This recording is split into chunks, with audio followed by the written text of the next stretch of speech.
Pemirsa, sistem pemilu proporsional terbuka dan tertutup masih menjadi polemik hingga saat ini.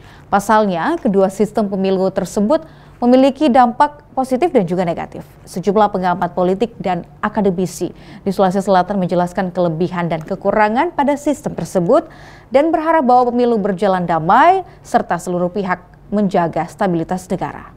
Salah satu isu politik yang berkembang saat ini adalah proporsional terbuka atau tertutup, di mana hingga saat ini masih berperkara permohonan pengujian Undang-Undang Pemilu di Mahkamah Konstitusi. Pengamat politik Arief Wicaksono dan akademisi Firdaus Muhammad dan Aswar Hasan menjelaskan tentang kelebihan dan kekurangan sistem terbuka dan tertutup. Baik itu sistem yang terbuka maupun sistem yang tertutup. Untuk persoalan yang kemudian muncul setelah ditetapkannya itu nanti akan menjadi mekanisme internal ya buat partai-partai. Tapi yang paling baik sebetulnya adalah kondisi ketika para caleg ini sudah siap apapun sistemnya, mau terbuka maupun tertutup, sehingga apa yang kemudian diharapkan untuk bisa dihasilkan dari sebuah pemilihan umum itu salah satunya adalah caleg-caleg ini akuntabilitasnya ada gitu kan, dia terbuka, kemudian dia juga punya integritas, dia punya kejujuran, dia punya juga tanggung jawab kepada masyarakat yang diwakili ya dari dapilnya masing-masing.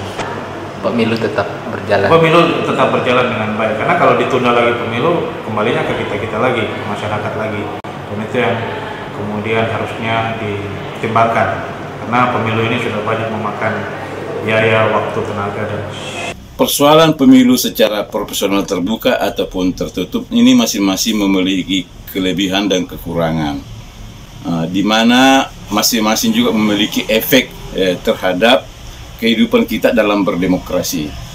Seperti pada proporsional tertutup, ya, itu otoritas sepenuhnya ada pada partai.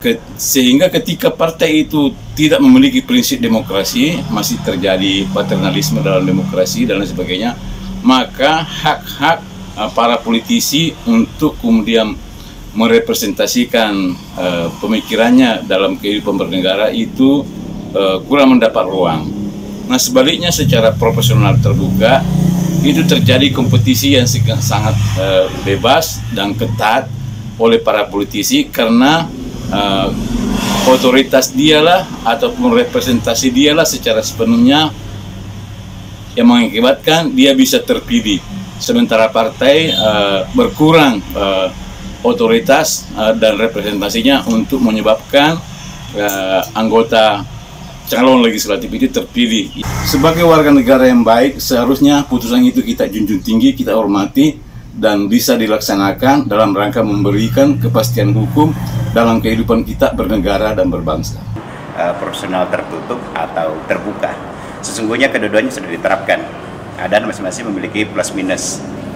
Kalau tertutup itu dianggap lebih menguntungkan pada partai. Nah, dalam hal ini partai memiliki fungsi untuk menentukan, lalu kemudian mengambil kebijakan-kebijakan. Jadi kekuatan partai menjadi sangat dominan.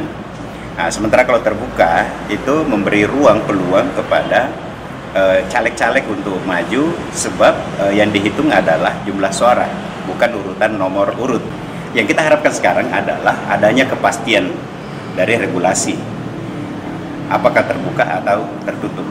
Tetapi apapun nanti hasilnya, kita tetap mengharapkan bahwa proses pemilu pilkada berjalan dengan baik.